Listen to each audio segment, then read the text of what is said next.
Welcome to the Deep Dive. Today we're tackling something that, well, I think feels incredibly close to home for anyone who's ever really hit a wall, felt directionless, or just wondered how you actually make meaningful progress in your life. Absolutely. We're talking about how these seemingly tiny actions, things that feel almost insignificant, can unlock massive life changes. Yeah, and lead to really profound personal transformation. That's right. And our source material for this deep dive, it comes from discussions and excerpts all centered around James Clear's book, Atomic Habits. It's incredibly popular for a reason. Right. And our mission today is to really pull out the most powerful nuggets from these sources. Okay. We want to understand how making these small, consistent shifts in behavior, over time, how they can fundamentally alter your whole trajectory. And bring back that sense of purpose, maybe. Capability. Exactly. Renewed sense of possibility, even when you felt completely, utterly stuck. And what's fascinating often is how this kind of realization hits you when you least expect it. You mentioned the source material kicks off with a pretty compelling personal story. It really does. This person talks about hitting just a significant slump about a year and a half ago. Okay. Before that, they felt, unstoppable. Career was soaring, doubling income, loads of confidence. Yeah. Really on top of their game. Well, maybe not the doubling income part, but the feeling. Right. But then it just stalled. That edge was gone. They stopped reading, kind of felt like they'd learned all there was to know from, the self-help world. Oh, that feeling is so relatable. Hitting that plateau, thinking, what else is there? And their first reaction when someone recommended Atomic Habits was skepticism. Totally. Oh, great, they thought. Another self-help book. Don't they all just say the same thing? We've all felt that, yeah. But they did have this real interest in psychology, how the mind works, behavior. So they decided to give it a shot. Despite the skepticism. Yeah, even thought, maybe a bit arrogantly, that they probably knew more about psychology than, like, most professors anyway. Okay, so a bit of hubris there. And the surprise. The surprise was, it wasn't just another book. The impact was actually profound. Really? They described it as feeling like they'd found a cheat code for life. It genuinely shifted their perspective, like it finally cracked something essential about how change actually happens. Wow, a cheat code for life. That is a big claim. So what is it? What's the core message from these sources that felt so, revolutionary and transformative? Well, the fundamental insight, reading through the sources, it isn't really about chasing huge goals or finding some massive burst of motivation that just fades anyway. Okay, not the big rah-rah stuff. No, it's about the power of small, consistent habits. The book and these discussions around it, they really emphasize that massive results come from tiny changes, done regularly and crucially without a lot of stress. Right. It's about learning how to stack these small habits, making them work together. So it's the compounding effect, not the single heroic effort. But, if it's that simple, why do so many of us struggle? Why do we fail to make progress on the things we say we want? That's where the source gets really interesting. It points out that people don't usually fail because they lack desire. Think about it. Everyone wants to ace the SATs or be financially secure or just, be genuinely happy. The desire, that's almost universal. Okay, so the want is there. The want is definitely there. The failure comes from the lack of follow-through. Ah, right. Oh. We know what we should do, but actually doing it day in, day out, yeah, that's the hard part. Precisely. And the SAT example they use in the source material, it illustrates this perfectly. How so? You want that perfect score. Okay, the simple theoretical path is study 9 hours a day, every single day, for a year. That's the goal. Sounds intense. Yeah. And unrealistic. Exactly. Does anyone actually do that? Almost never. Why? Because life happens. Distractions pop up, motivation dips, temptation calls. Your friend texts about going out. Right. And suddenly the study plan is just gone, derailed. That gap between knowing what to do and actually doing it, it can feel enormous sometimes. It really can. And the source highlights a key concept from the book that explains this. They call it the gap between cue and craving. Okay, cue and craving. So you have a goal, right? A cue appears, maybe it's a reminder on your phone, time to study, but there's this gap before the response, the actual studying, and often the craving for something easier. Like scrolling social media. Exactly, or Yeah. going out with friends. That craving is often stronger, more immediate than the craving for the delayed reward of, getting that good grade eventually. So you're saying the solution isn't just to grit your teeth and use more willpower. This is such a critical point the source material really drives home. The book doesn't rely on raw willpower as the main fix. We're leaving. It is. It offers answers, even if you feel like, oh, I'm just lazy or I can never keep promises to myself. The key isn't stronger willpower. It's building effective systems. Systems. Okay, that sounds more doable than just try harder. Because we all wrestle with bad habits, right? Skipping workouts, missing goals, procrastinating. Yeah. How does this systems approach help with those? Well, it starts with a really foundational idea the source emphasizes. Success, or getting the outcomes you want, it comes down to two things, basically. Action and luck. Action and luck. That's random. It happens to everyone, good and bad. You can't control it. But action, that's where we have agency. And that's where most people fall short. Consistent action. Consistent action is absolutely crucial. Without taking action, any potential luck, any opportunity that comes your way, it just has nothing to grab onto. Okay, so consistent action is the lever we can actually pull. Yeah. How does the book's system, these atomic habits, help us take that action reliably? So the source distills it down into the 4 simple laws for creating good habits, straight from the book. Okay, let's hear them. The first law is make it obvious.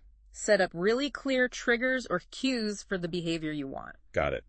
Obvious cues. Second law, make it attractive. Find a way to link the habit you need to build with something you actually want to do or enjoy. Attractive. Okay. Third law, make it easy. This is huge. Reduce the friction. Make it so simple, so low effort that saying no feels harder than just doing it. Make it easy. That sounds key. And the fourth law, make it satisfying. Ensure there's some kind of immediate feeling of accomplishment or a small reward right after you complete the habit. Make it obvious, attractive, easy, satisfying. It almost sounds too simple. Like surely it can't just be that straightforward. And that's kind of the genius of it, right? Right. And it does challenge some conventional thinking. The source mentions how it subtly pushes back against things like the strict 10,000-hour rule. Oh, interesting. How so? It suggests it's not just about piling up these intense blocks of time. It's more about frequency. Small, consistent actions done often are actually far more effective and, importantly, more sustainable than those rare, intense bursts of effort that burn you out. Okay, let's dig into make it easy. Because that feels like where a lot of us, myself included, get tripped up. The friction is real. Give me some of those specific examples from the source. They make it concrete. Yeah, the examples really land the concept. For exercise, right? Forget aiming for a marathon or even an hour at the gym if that feels huge. Okay. Make it easy. The goal is just to put on your workout clothes, maybe tie your shoelaces. That's it. Tie your shoes. Just do one push-up or jog in place for 60 seconds. The initial action is almost like trivially small. One push-up. That genuinely feels insignificant. How does that possibly build anything meaningful? But see, that's the power. It builds momentum, sure, but even more importantly, it builds identity. Identity, how? The source shares their own experience with trying to write more.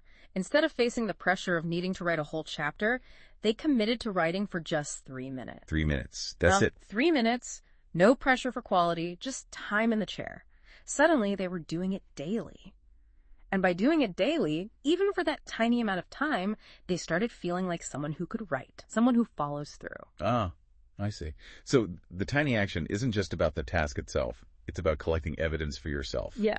Proof that you are the kind of person who does that thing. Exactly. You're voting for your future self with each small action. It's the same with meditation.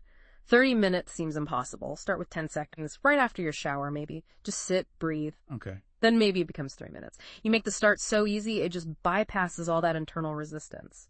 Or tackling a messy room, instead of seeing the whole overwhelming job. Yeah, that just makes you want to close the door again. Right. Just commit to picking up one item, one thing, put it away. That single action breaks the inertia. It starts the ball rolling. Okay, making it easy is powerful for starting and building identity.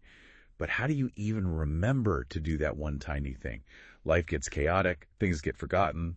Right. And this is where another concept the source material really emphasizes comes in.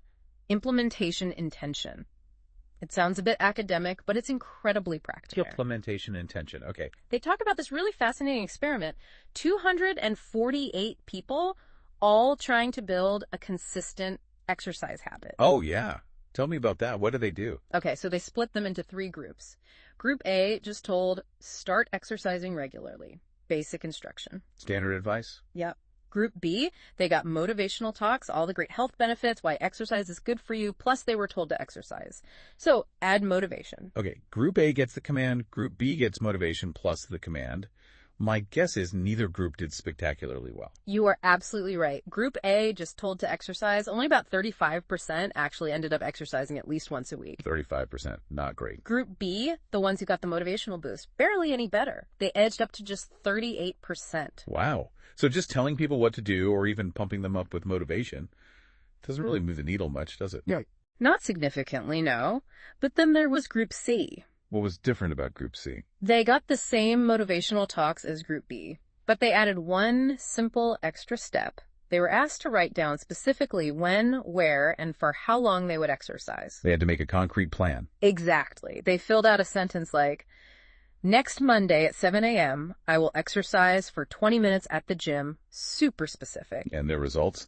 Did that little planning step actually make a difference? A massive difference. Their consistency rate wasn't 35 or 38%. It jumped to a staggering 91%. 91%, just from writing down the when and where. Yep. Just writing down those specifics boosted their success rate by nearly 3 times. It's incredible. That's amazing. It takes it out of that vague, I should exercise more zone and makes it a real scheduled thing. Precisely. It's about linking a specific situation to a specific action. If X happens, then I will do Y. Like when I finish brushing my teeth, I will do 1 push-up. Perfect example. Or, when I walk into the kitchen in the morning, I will drink a glass of water. The source uses voting as another example. People are much more likely to actually vote if you ask them specific planning questions first. Like, what time are you going? Or which route will you take? Exactly. Compared to just saying, hey, remember to go vote. That specificity is key. It bypasses that moment of decision, doesn't it? Mm-hmm. Or needing to remember in the chaos. It's preloaded. The source shared a personal example using this for YouTube videos. Yeah, a perfect application. Instead of a vague goal like make more videos, they set a strict rule. Every Monday at 9 a.m., I will record a 1-minute video. Specific time, specific action. And they added accountability. If they missed it, they owed a friend $30. That combination, extreme specificity plus a small consequence, made it stick consistently. This all seems to tie back to the underlying mechanics of how habits actually form, which the book apparently breaks down pretty clearly. It does, using that simple framework of the habit loop. Cue, craving, response, reward. Okay, walk me through that again. Cue. The cue is the trigger, like walking into a dark room. Okay. That cue creates the craving, the desire, in this case, wanting to see. Right. The response is the action you take. You flip the light switch. Got it. And the reward is the outcome the room lights up, satisfying that craving to see. Cue, craving, response, reward. It drives so much of our behavior. So how do you intentionally use that loop to build good habits or break bad ones? Okay, so for good habits, you want to engineer the loop. Make the cue obvious. First law. Make the craving strong or link it to something attractive. Second law. Make the response easy. Third law. And make the reward satisfying. Fourth law. And for bad habits, flip it. Exactly. You do the opposite. Make the cue hidden or less obvious. Make the craving unattractive. Make the response difficult or add friction. And remove or delay the reward. The snacking example from the source really shows that breaking process, right? It's a great illustration. The cue was sitting on the couch after dinner. That reliably triggered the craving for snacks. Yep, familiar cue. The response was getting up, going to the pantry, grabbing a snack. The reward was that immediate, temporary pleasure of eating it. So how did they break it? They changed the environment, attacked the cue and the response. They hid the snacks away, maybe in a high cupboard, hard to reach, added friction, and maybe put a bowl of fruit right there in plain sight on the coffee table. So you remove the obvious cue for the bad habit, make the response harder. And make the cue for the good habit, eating fruit, obvious and easy. By doing that, the craving for the unhealthy snack weakens over time and the habit starts to fade away. It really feels like it's less about this constant battle of willpower and more about intelligently redesigning your surroundings and routines. It really is. And, on an even deeper level, the book talks critically about the role of identity in all this. Identity again. How does that connect? Well, if you constantly tell yourself, I'm the kind of person who's always late, or I'm just not a morning person, guess what? Your actions tend to line up with and reinforce that identity. You live down to your own label. Kind of, yeah. But if you start taking these small actions that prove otherwise, maybe showing up just 5 minutes early for one meeting, or managing to get up 10 minutes earlier just once, you start building evidence. Evidence for a new identity. Exactly. Evidence for, I'm actually a punctual person, or I can be someone who takes control of their mornings. You start to believe it because you're doing it, even in small ways. So the small actions aren't just steps towards some external goal. They're literally votes you cast for the person you want to become. They build internal proof. That's a beautiful way to put it. The source mentions internalizing the phrase, I'm someone who follows through. It's not about demanding perfection overnight. It's about accumulating these small wins, these little bits of proof that reinforce the belief in that desired identity. And the environment, going back to that, plays a huge role in supporting this identity shift too, doesn't it? Absolutely. You make it easier to be the person you want to be by setting up your environment to support it. Want to read more? Don't hide the book away. Put it on your pillow. Put it on your desk. Somewhere you literally can't miss it. Make the cue obvious and the response, just picking it up easy. Reduce the friction. Reduce the friction. Want to practice guitar more? Don't keep it packed away in its case in the closet. Leave it out on a stand where you see it constantly. Your environment can be this incredibly powerful yet often overlooked tool for habit change and for building that new identity. It's really incredible when you think about it, how these seemingly small, almost strategic shifts can create such powerful momentum, not just in hitting goals, but in fundamentally changing how you see yourself. Yeah. The source talks about this book genuinely changing their life, pulling them out of that slump, helping them feel like they were, quote, crushing it again. Yes, and that emotional impact, that personal transformation is so significant. This isn't just, some dry academic theory. No, it feels very real. Tiny habits, done consistently, they truly do stack up. They compound into massive results over time, and they can bring you back from feeling lost, restore that sense of purpose and capability, and fundamentally shift your life's trajectory in ways that feel genuinely profound. It feels like finding a pathway forward, doesn't it? Yeah. Step by tiny step, especially when the bigger picture felt overwhelming or just impossible. Exactly. And the source shares some other examples, really moving ones actually, that illustrate this transformative power. They show how these small starts can genuinely help people find their path again, find meaning. Oh, I'd love to hear those. Well, think about Sarah. She's a single mom, feeling completely swamped, working 2 jobs, just stuck in a rut, feeling powerless. Sounds incredibly tough. Yeah. And she started with one habit, almost ridiculously small, just drinking a single glass of water first thing every morning. That was it. Just water. Just water. But that single consistent action, it gave her a tiny, tiny sense of control, a small win to start the day. And it slowly, gradually led to adding a 5-minute walk, then a 10-minute walk. Okay. Building slowly. Within a year, that tiny habit, that one glass of water, had snowballed. She lost 30 pounds. She ran her first 5K. But more importantly, she built the confidence, the momentum to start taking greater control across her whole life. It wasn't some massive complex diet or fitness overhaul. It began with that single glass of water. That was the spark for profound personal change. A glass of water leading to running a 5K and regaining control. Yeah. That's incredibly powerful. It gives you goosebumps a bit. Doesn't it? Or Jake, the aspiring musician, dreamed of playing professionally but was just paralyzed by how much practice it seemed to require. The overwhelm factor. Totally. So he committed to playing just one guitar chord every day. Just one. One chord. One chord. It felt almost meaningless maybe, but he did it. Every single day. That consistent tiny action built momentum. Within months, he was practicing for 30 minutes a day. He landed his first gig, and now he's touring with a successful band. From one chord a day. That one chord was the tiny seed that grew into his entire musical career and, a life with more purpose and fulfillment for him. It really highlights how starting small doesn't limit your potential. Yeah. It actually unlocks it by building that foundation of consistency and self-belief. And one more, Lisa. Corporate manager, totally burned out, feeling miserable, trapped in a toxic job, felt like she had 0 options. A lot of people can probably relate to that feeling. I think so. She started with a 2-minute gratitude journal every night. Just writing down one thing, anything she was thankful for. 2 minutes. 2 minutes.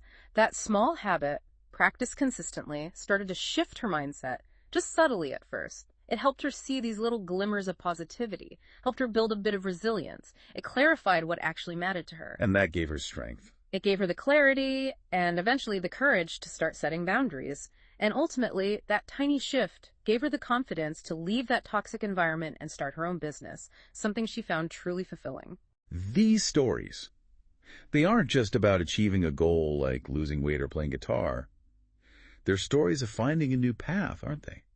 Regaining self-belief, changing the entire course of a life through these manageable, intentional steps. That's exactly it. They show that feeling stuck, feeling lost, it doesn't have to be the end of your story. It shows there's always a way forward. Losing your way, hitting a slump, feeling limited, none of that has to be permanent. Implementing a system of small, intentional habits applied consistently day after day. It can bring you back stronger, more capable, and with this profound, renewed sense of possibility for your life. It's deeply meaningful. So as we wrap up this deep dive, the core takeaway from all these sources feels incredibly clear and honestly quite hopeful. Yeah. Forget the overwhelming pressure to make massive, life-altering changes overnight. Start tiny. Focus on making that habit obvious, attractive, easy, and satisfying. And maybe the most crucial part, focus on being consistent, showing up, even in the smallest way. Because it's not just about ticking items off some goal list, is it? No, not at all. It's about fundamentally changing your identity over time, becoming the type of person who just does these things more naturally. It's about building a system for continuous growth, for empowerment that actually lasts. The path forward, especially when you feel stuck, isn't necessarily through these giant, heroic leaps of willpower that often fail.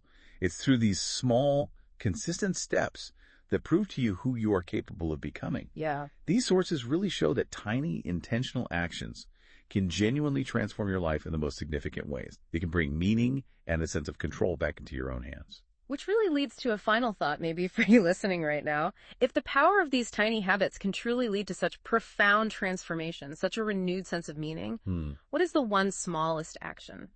The single most manageable habit you could start today? Something maybe so easy, it feels almost impossible to fail at, but that could potentially be the very first step on completely new, a truly empowering trajectory for your life. What would that one tiny thing be?